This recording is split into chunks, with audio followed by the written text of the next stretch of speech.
Greetings, all greetings. Beautiful day. Cloudy, yes, but still beautiful. Sunny, warm, cool breeze.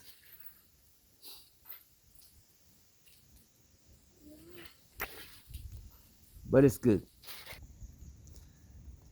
The world is moving into a place where it's got to make a choice.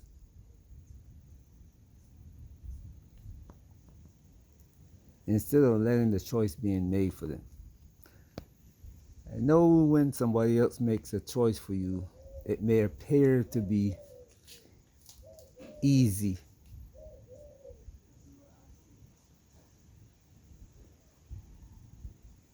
But it never turns out to be easy as you would like it to be.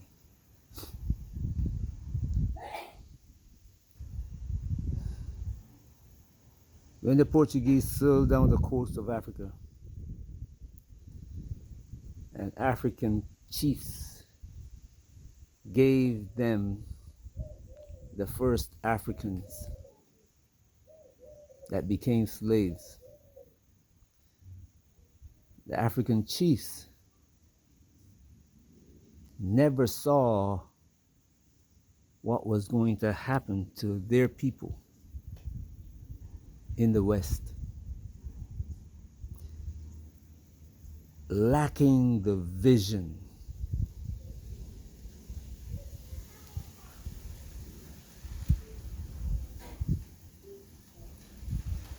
lacking the comprehension of what their actions will result in,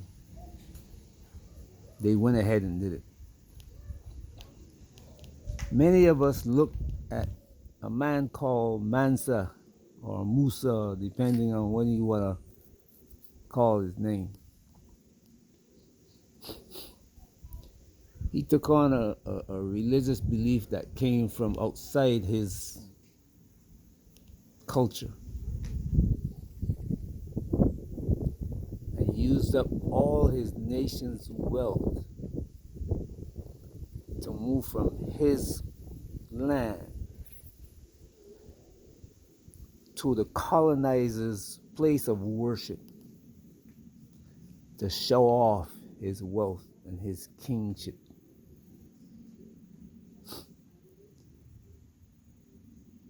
His people never recovered from that. And it brought more of those people, the Arabs, into Africa.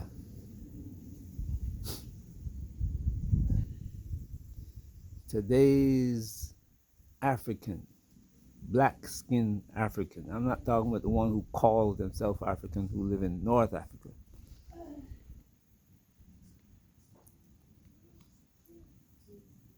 They associate themselves with Africa when it becomes necessary.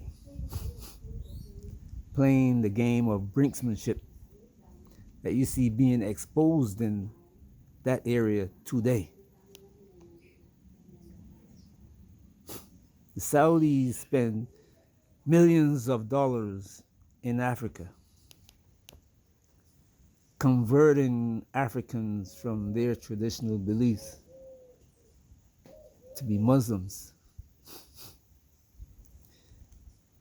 That's today's Saudis. Previous Muslim leaders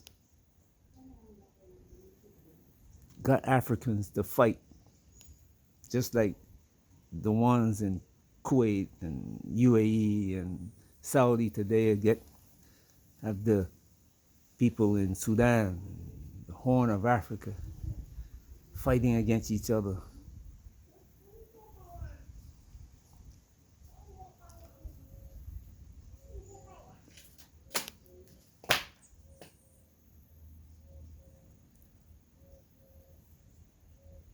You see the US bases on their territory. That land is ceded to the US. That is not longer Saudi property unless the U.S. give it up and move out. And they're trembling because their land is getting hit.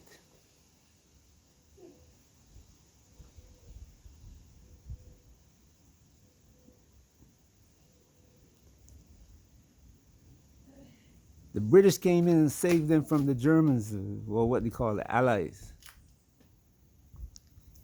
And they got together, and because of their oil wealth,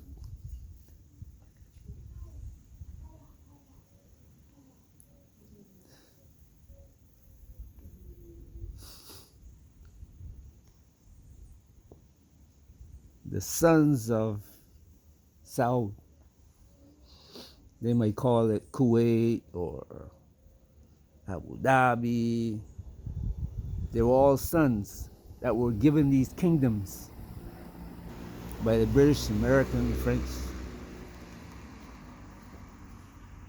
These little fiefdoms that today have lots of paperwork.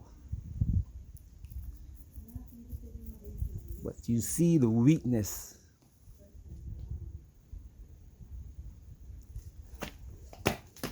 when the African is not there to fight for them.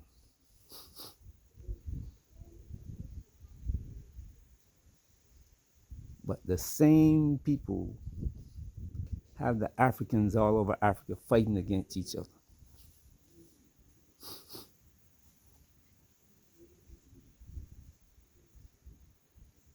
The French are in Africa not because they have the wealth to be in Africa.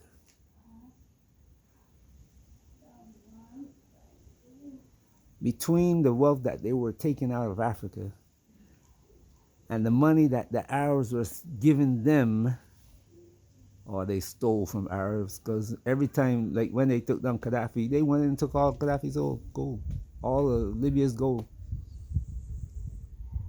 Syria's gold, all of it. They took it all. Now Venezuela. But that's where the wealth that they used to buy their arms, make their arms, came from. They're broke now.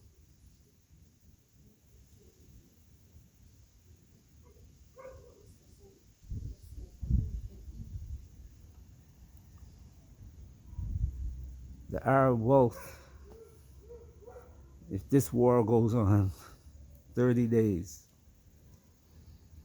you watch carefully. It's coming up to 1 week now. The same events you see happening in Ukraine. The first year looked like Ukraine.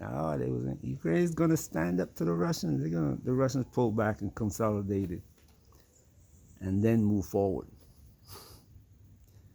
The 12-day war that you saw, I should say, between Israel and Iran. Israel sued for peace, ceasefire, not the end of the war. People took it as the end of the war, but it was a ceasefire. It means that we're going to hold our position till the time when we are ready to attack again. Now they're attacking. But this time, the Arabs who helped Israel,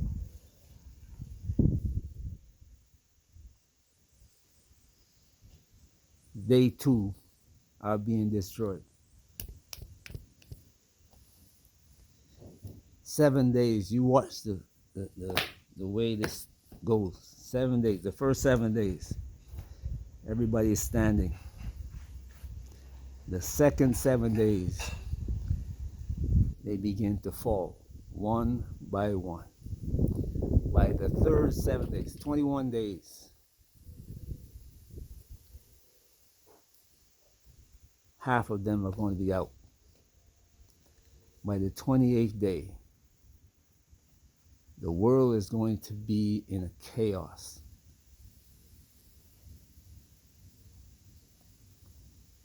Now, If you've been listening to my videos, you should be prepared for this. I went into the store that we normally shop in here in Barbados, bought a few groceries. Some of the products that we bought yesterday cost 3 times what it cost previously. Imagine paying $13 for an item, and then you go into the store and it costs $44. I am not pulling your leg. I'm not trying to, I don't do that. And I listen to people who have the same story in the United States. Pound of chicken wings that used to go on sale for 99 cents actually cost $1.50 or so. Now $7 or $8. I was in Florida a couple weeks ago. Avocados that I used to 3 for $1. Now $2.99 a pound.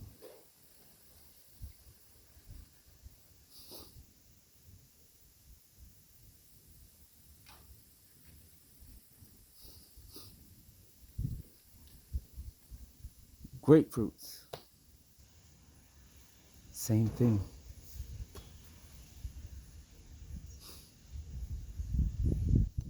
But the other thing that I noticed, especially in the store that we went to be shopping yesterday, the number of items on the shelves is slowly shrinking. Some are gone altogether,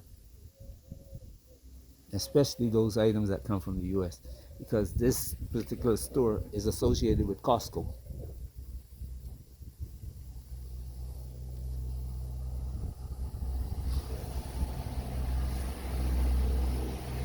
We used to go into that store and buy a half a salmon, and we'll buy 3 or 4 of them to keep.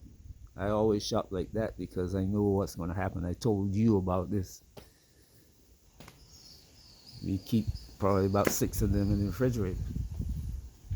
When we use 3, we go back and buy 3 more.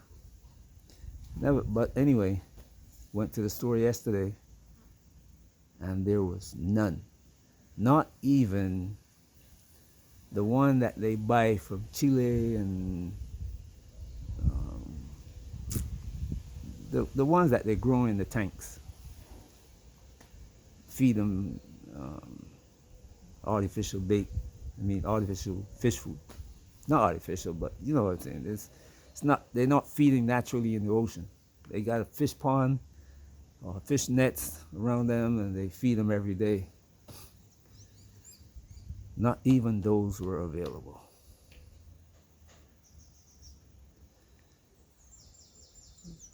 I'm saying this to say something. Since this conflict began, African leaders are silent.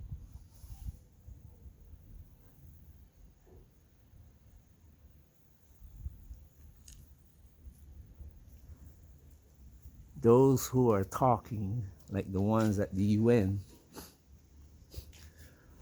were going after AES. And they were talking about either military or economic sanctions and all of that. The other thing they were talking about is getting reparations for the people who they sold into slavery. Just imagine that now. Their fathers sold us. And now they're joining us and talking about reparation.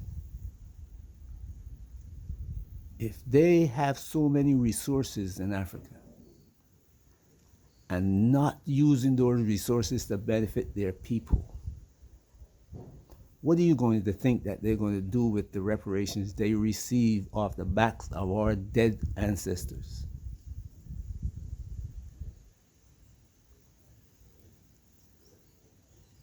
Those reparations that they're going to get, if they are given reparations, going to end up in their bank accounts somewhere in Europe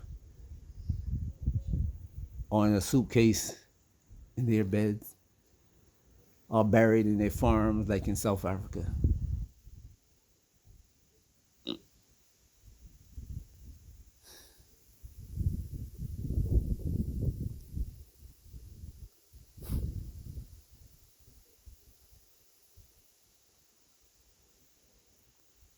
The food that used to feed Africans.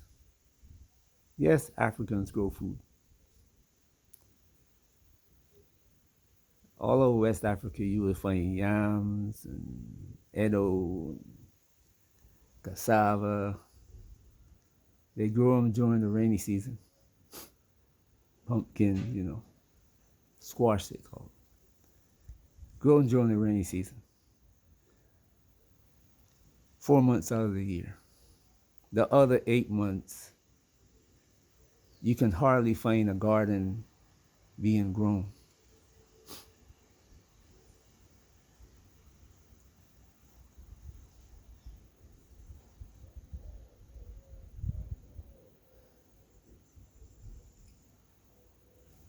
Now, if you and I go to Africa, Ghana, Nigeria, we start growing food.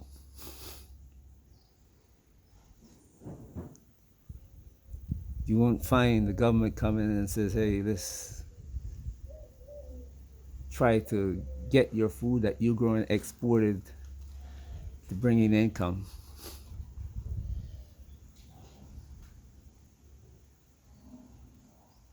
They come with the hands open. My brother, you are doing very well. Why don't we share why don't we share?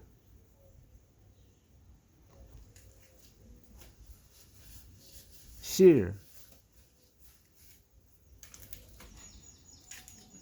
You know?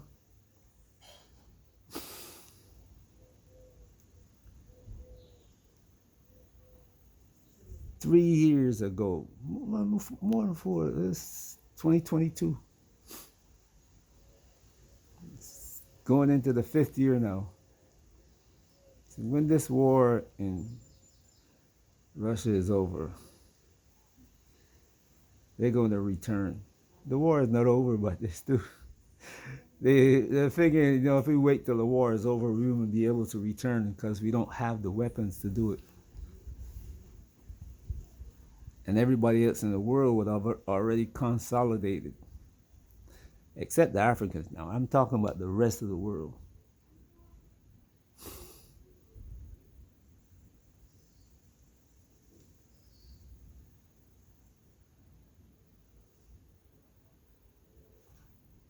The African leaders are doing everything possible not to build their states, build Africa. And any Africans who begin to work towards changing, they will go after that person.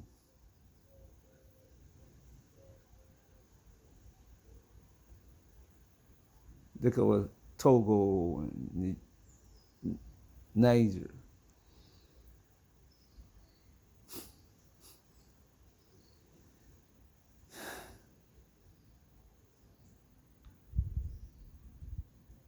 Congo.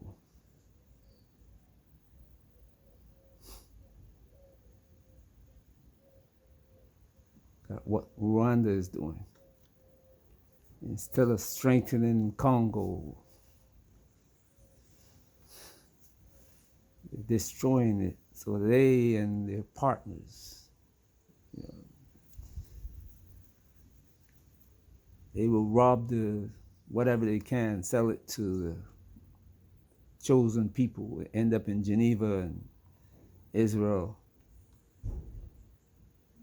The Arabs come in and take large swaths of land. to plant food for their people and to export to other countries.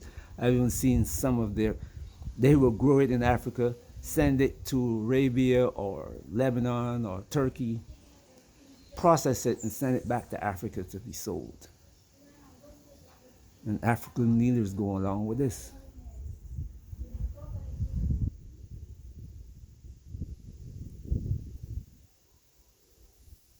But here's the deal now.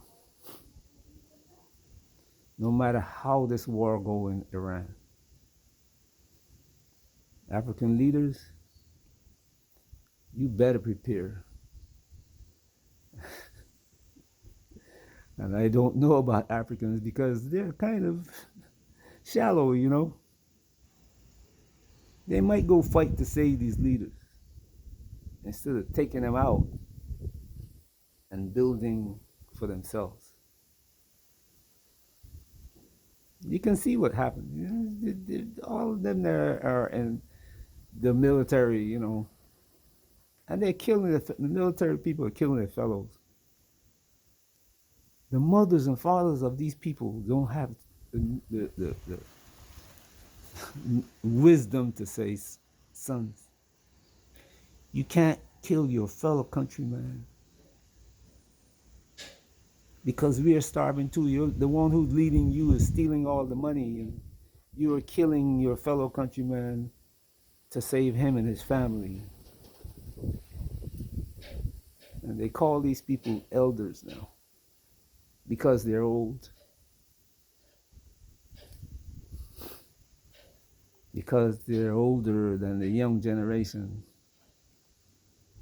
They get to be called elders, having no knowledge and wisdom to do what's right.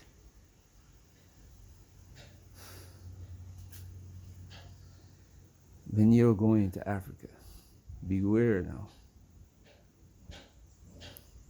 Keep warning you about this thing. If you're going to be there, you gotta prepare, have a place to live and food to eat. And you might have to feed the African. Otherwise, you won't be able to continue to grow your food. You will grow food and they will come in and take it all.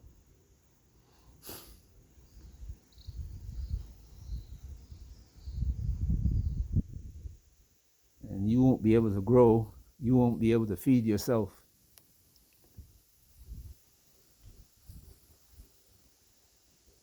Imagine now, you are not being able to feed yourself.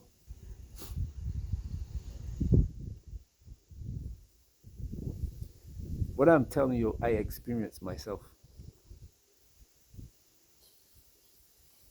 People coming onto my land, taking my products, what I own.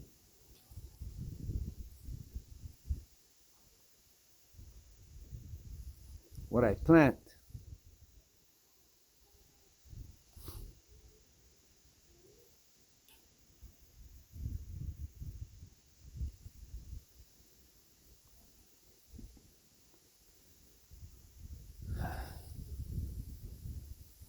Do you think during good times and that happened?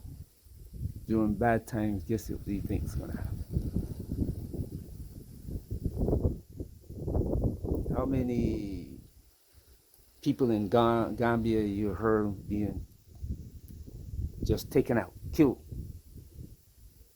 The last one I heard was my brother went there, hired an African to drive his truck. The Gambian took him out. Man is paying him well, gave him a truck to drive, employed him, paid him well, killed the man. Women come there and killed by their African men for their money.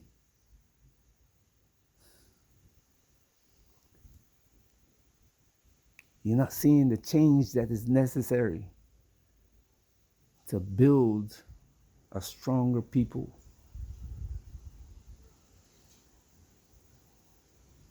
In Africa. The whole world is looking at this war going on between the chosen people and the people that they're saying are the most vile, wicked on the planet. And African leaders not even thinking that this is going to come upon them.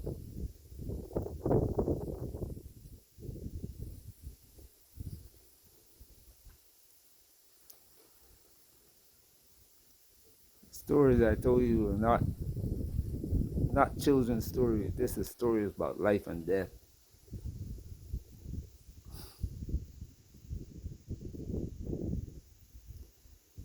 We're getting to a point where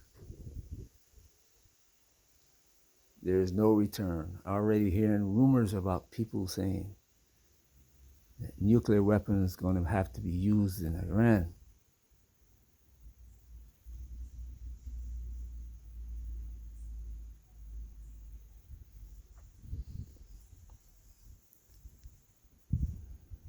Trump called his cabinet together the other day. He called together all the military industrial complex to say, hey, we need weapons. They're getting down to the nuclear weapon, the only thing we got left in the arsenal.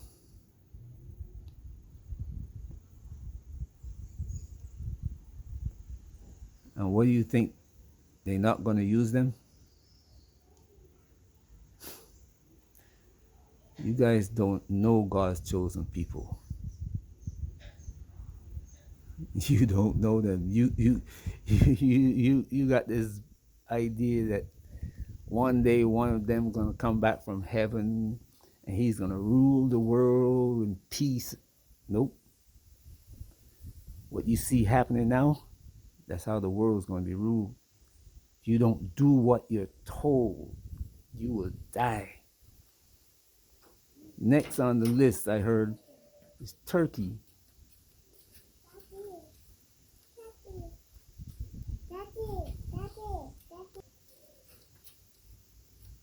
They've labeled Turkey the same as Iran. Turkey, that's been supporting them against Iran now. Oh yes, Turkey has been doing that. Talk, but action. They've been talking like Arabs, but acting just like God's chosen people.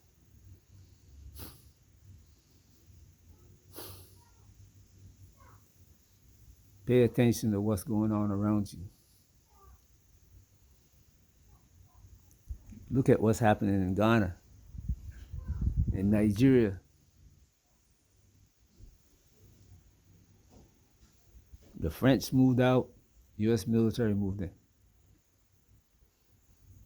British move out, US military moved in.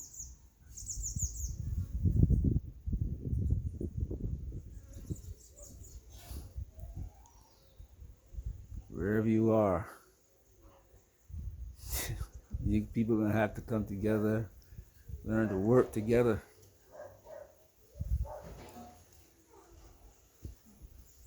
Hope you're having a great day wherever you are. Peace.